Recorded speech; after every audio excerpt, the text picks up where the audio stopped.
Piala AFF menjadi salah satu ajang pembuktian kehebatan tim sepak bola masing-masing negara di kawasan Asia Tenggara, termasuk Indonesia. Sejak mulai digelar pada tahun 1996, Piala AFF yang awalnya dikenal dengan Piala Tiger praktis berhasil menjadi magnet bagi masyarakat Asia Tenggara yang tentu saja menjagokan negara mereka masing-masing. Tidak terkecuali masyarakat Indonesia yang menunggu ajang akbar 2 tahun sekali ini. Sebagai negara terbesar di Asia Tenggara dengan masyarakat yang fanatik sepak bola, Indonesia belum pernah sekalipun berhasil mencatatkan namanya sebagai pemenang Piala AFF. 6 kali kesempatan final yaitu di tahun 2000, 2002, 2004, 2010, 2016, dan terakhir di tahun 2020, tak sekalipun berhasil membuat Indonesia mengangkat trofi juara. Julukan spesialis runner-up pun dialamatkan bagi tim nasional Indonesia, karena memang selalu kalah di final dan seperti hafal sekali bagaimana cara menjadi peringkat kedua. Sobat Sport 62, sebelum kamu lanjut menonton video ini, izinkan kami sedikit disclaimer bahwa sudut pandang Sport 62 adalah netral, tidak berdiri pada sisi fanatis buta, tidak pula memuja-muja berlebihan. Satu hal yang pasti sama dengan kamu adalah kebanggaan pada tim Garuda, potret nasionalisme dan cinta pada nusa bangsa. Oh ya, jangan lupa subscribe untuk terus dapatkan informasi Timnas Indonesia serta olahraga menarik lainnya. Sesuai judul video, berani sekali STY dan Timnas Indonesia terkesan kurang serius menatap AFF 2024. Kenapa? Seperti yang kita ketahui sebelumnya, skuad Timnas Indonesia yang dikirim dan dipercaya mengemban tugas negara untuk berjuang di Piala AFF selalu berisi pesepak bola terbaik yang syarat dengan pengalaman di zamannya.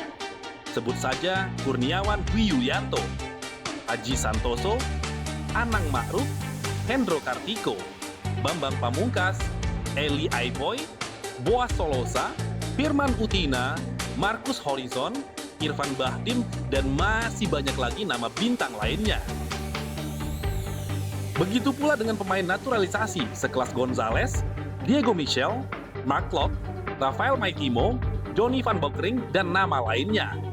Semuanya diturunkan dengan status pemain timnas senior, atau boleh dibilang pada masanya mereka menempati kasta teratas dari banyaknya pemain-pemain sepak bola profesional yang dimiliki oleh Indonesia. Lalu, apa yang berbeda dengan timnas yang akan diturunkan pada AFF 2024 kali ini? Oke, kita coba ulas ya sob. Perbedaan yang sangat mendasar tentu saja pada komposisi tim yang dipersiapkan oleh Coach Shin untuk event yang akan dimulai pada Desember 2024 ini. Yang paling terlihat mencolok adalah pemain yang diamanatkan untuk mengikuti event Piala AFF kali ini rata-rata baru berusia 20,9 tahun. Muda sekali. Ini masih bisa disebut sebagai pemain kelompok usia under 21. Jauh lebih muda dibandingkan dengan rata-rata pemain timnas yang diturunkan pada ajang yang sama pada tahun 2022, yaitu 24,7 tahun. Dan pada tahun 2020 di usia rata-rata 23,7 tahun. Jika kita membandingkan dengan negara-negara raksasa sepak bola Asia Tenggara, sebutlah Malaysia dan Vietnam, yang menurunkan pemain dengan rata-rata usia 26,4 tahun. Serta Thailand yang rata-rata usia 26,5 tahun. Bahkan, pemain termuda yang dipersiapkan untuk event kali ini adalah Arkan Kaka yang baru berusia 17 tahun.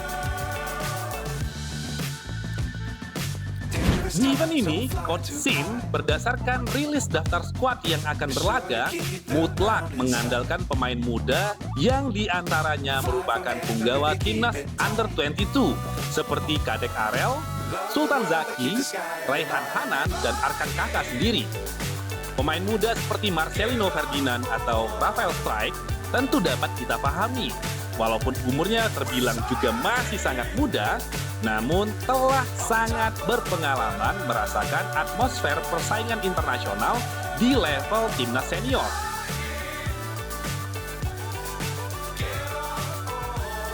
Kebijakan ini memunculkan pertanyaan besar.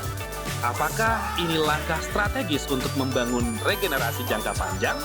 Atau justru menjadi perjudian besar untuk gelar yang selama ini didambakan?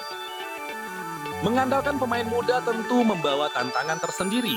Meski memiliki energi dan potensi yang besar, pengalaman mereka di level senior, apalagi dalam turnamen sekelas Piala AFF, masih sangat minim.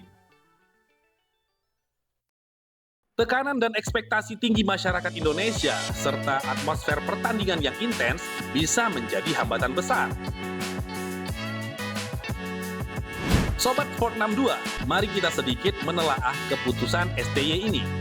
Coach Shin dikenal sebagai pelatih yang berani mengambil keputusan tidak populer. Di bawah asuhannya, timnas Indonesia mulai memperlihatkan peningkatan fisik dan stamina, gaya permainan yang lebih modern dan terstruktur, meskipun hasil akhir kadang masih jauh dari harapan. Setidaknya itu yang kita rasakan dan nikmati dari pertandingan terakhir ketika timnas berhasil membungkam jagoan Asia, Arab Saudi, di GBK pada 19 November yang lalu. Namun, apakah keberanian STY kali ini akan menjadi langkah maju atau justru bumerang mengingat rindunya kita pada gelar juara AFF? Sejauh ini, ada dua sisi yang dapat kita lihat dari strategi ini. Pertama, dengan menurunkan pemain muda, ada peluang regenerasi besar-besaran di tubuh timnas Indonesia. Pemain-pemain muda ini mendapat kesempatan untuk merasakan atmosfer kompetisi internasional sejak usia dini, yang bisa menjadi bekal penting untuk turnamen-turnamen besar lainnya di masa depan, termasuk Piala Asia dan kualifikasi Piala Dunia.